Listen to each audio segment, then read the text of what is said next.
Magandang araw mga bata! Maligayang pagdating sa ating klase sa Music 2! Ako nga pala si Teacher Cha, ang inyong guro para sa signaturang ito.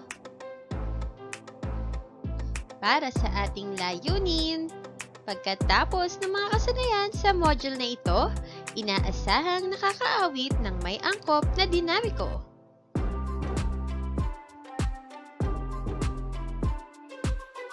Kamusta mga bata? Handa na ba kayo para sa ating bagong aralin sa musika? Wow! Natutuwa akong marinig yan. Tara, halina't matuto kasama ko! Quarter 3, Week 7 to 8, Music 2. Damdamin ng awit, antas ng paglakas o paghina ng tunog.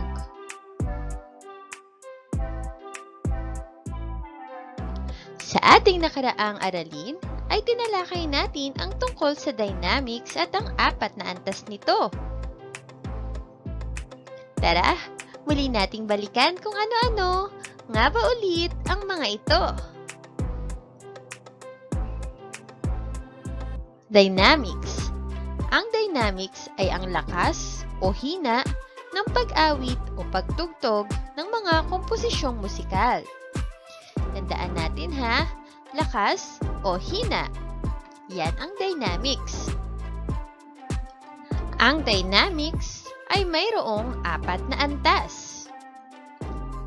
Mas mahina, mahina, malakas, mas malakas. Maaari mo ba akong sabayan sa pagbigkas ng apat na antas ng dynamics? Tara! Una, mas mahina, mahina, malakas, mas malakas. Tuklasin. Panuto, pakinggan natin at suriin ang mga awit. Tukuyin natin kung alin ang awit na may mahina o malakas na tunog. Para sa unang awit, kumanda ka't makinig at sagutin ang aking tanong pagkatapos. Ang pamagat nito ay, When You're Happy and You Know It.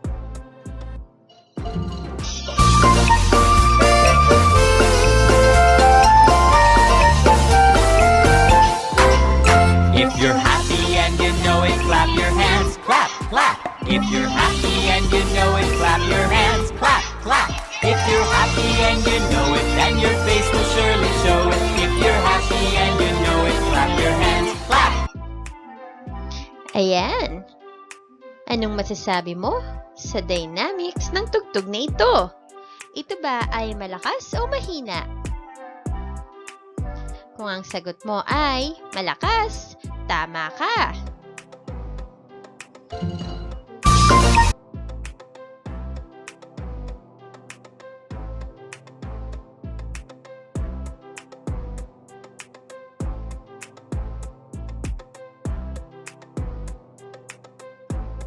Para sa susunod na awit, ito naman ay may pamagat na Brahms Lullaby. Makinig kang mabuti at sagutin ang aking tanong pagkatapos.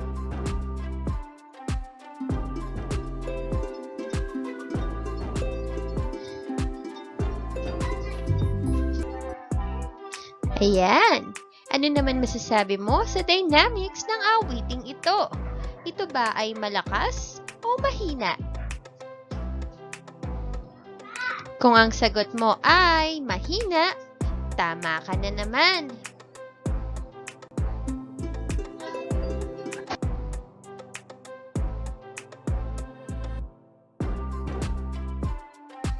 Muli nating balikan ang awit na ating napakinggan kanina.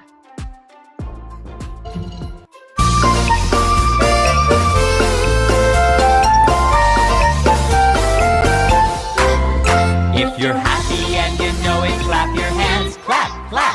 If you're happy and you know it, clap your hands, clap, clap. If you're happy and you know it, then your face will surely show it. If you're happy and you know it, clap your hands, clap, clap.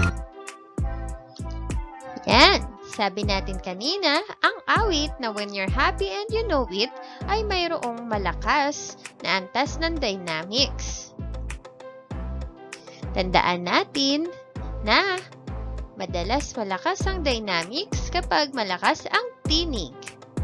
Kung mabilis ang pagbigkas, mataas ang tono, at may mahabang paghinga bago kumanta o awitin ang awit. Madalas din na masasaya o awit ng mga pagdiriwang ang mga awiting mayroong malakas at mas malakas na dynamics. Sunod naman, ang Brahms Lullaby. Muli natin itong pakinggan.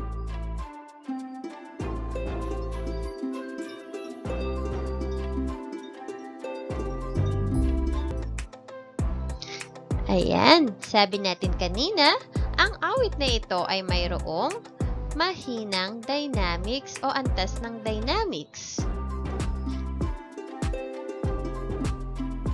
Mahina naman ang tinig kung mabagal ang pagbigkas, mababa ang tono, at may maikling pahinga bago kumanta.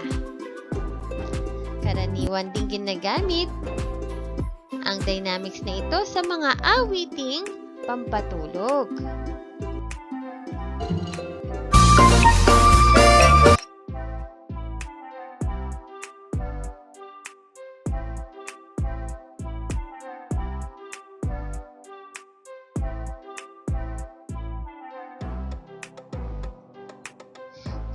Ngayon naman, pag-aaralan natin ang awit na Paru-Parong Bukid.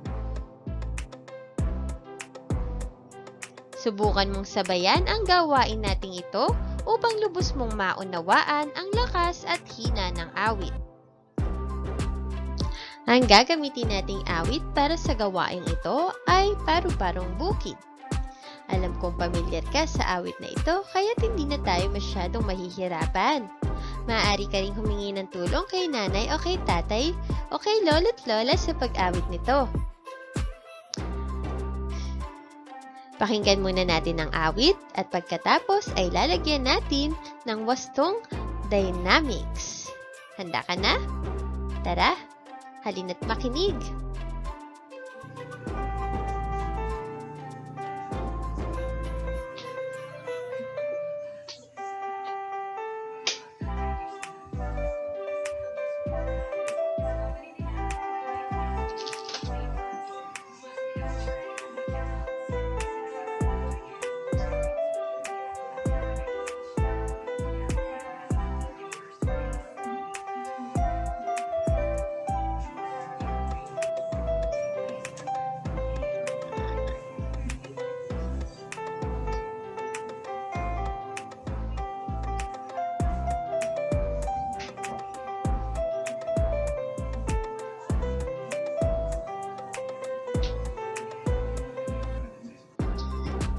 Ayan! Ang awit ay nasa mahinang dynamics. Ngayon naman, para mas maging makulay ang awit na ito, lagyan natin ng malakas na dynamics. Ang mga linya o salita na nasa pulang kahon ay aawitin natin ng malakas. Ayan. Handa ka na? Tandaan mo ha, kapag nasa pula ang salita, aawitin natin ng malakas. Tara, simulan na natin!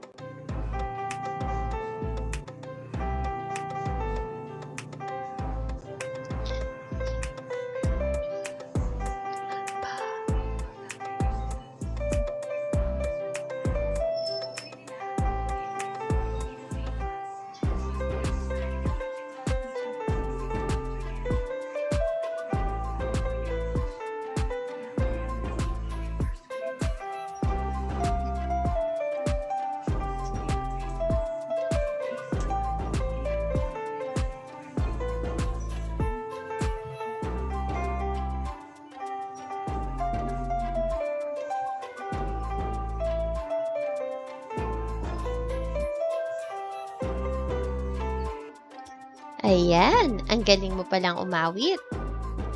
Ang galing, hindi ba?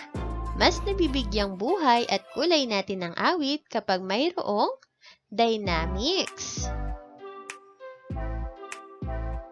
Pag-aralan natin. Palagi nating tatandaan, sa pag-awit, ang mas malaking buwelo ay nakalilikha ng puwersa at tunog na mas malakas. Ang mas maliit na buwelo ay nakalilikha naman ng puwersa at tunog na mas mahina. Sa musika naman, habang dumarami ang musikerong umaawit o tumutugtog ng sabay, ay mas marami pang antas ng lakas o hina ang maaaring gawin. Kaya nilang lumikha ng tunog na ubod ng hina o kaya naman ay saksakan ng lakas. Dahil dito, mas malawak ang mga damdaming na ipapahayag ng musika at mas nagiging kasiyasiya itong pakinggan.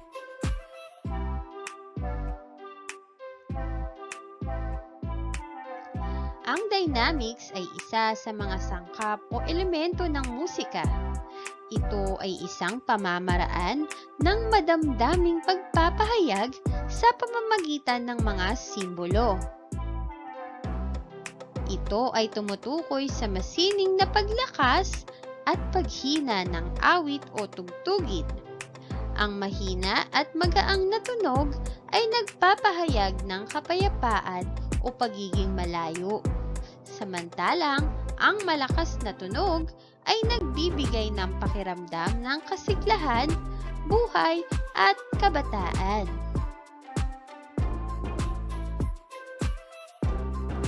Ngayong nauunawaan mo na ang tungkol sa dynamics o lakas at hina ng musika,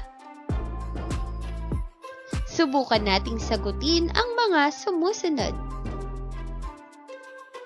Gawin natin ang gawaing ito. Sabayan natin ang awit. Panuto, sabayan ang bahagi ng awit. Gawin ang awitin sa iba't ibang dynamics. Pinakamahina, mahina, at malakas at pinakamalakas.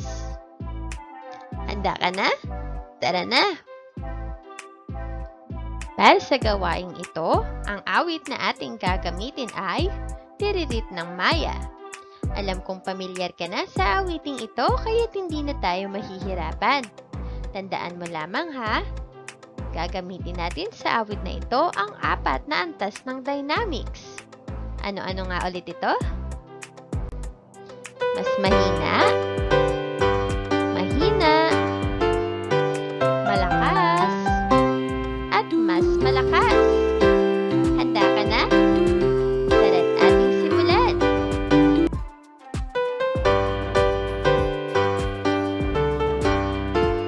Gawin natin ang awit sa mas mahina.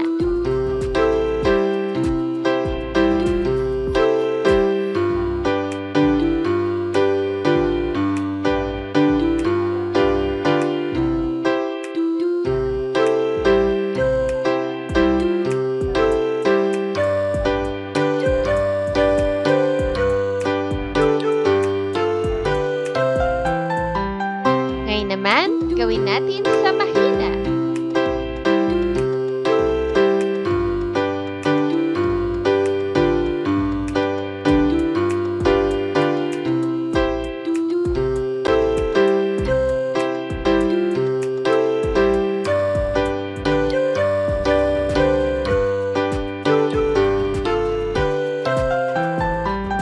Ngayon, malakas.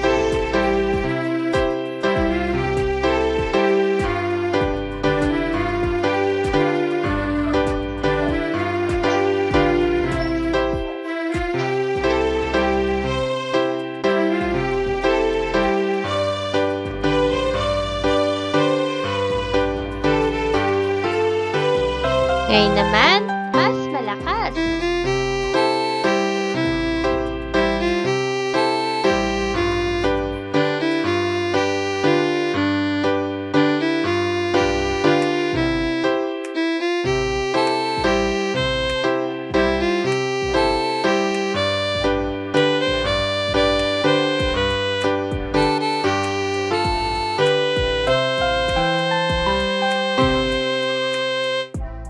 Magaling! Ang galing mo palang umawit. Pinabati kita. Ang galing ninyo! Mahusay! Tandaan! Ang dynamics ay isa sa mga sangkap o elemento ng musika.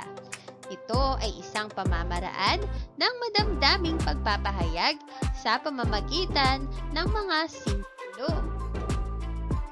Ito ay tumutukoy sa masining na paglakas at paghina ng awit o tugtugin. Ang mahina at magaang na tunog ay nagpapahayag ng kapayapaan o pagiging malayo.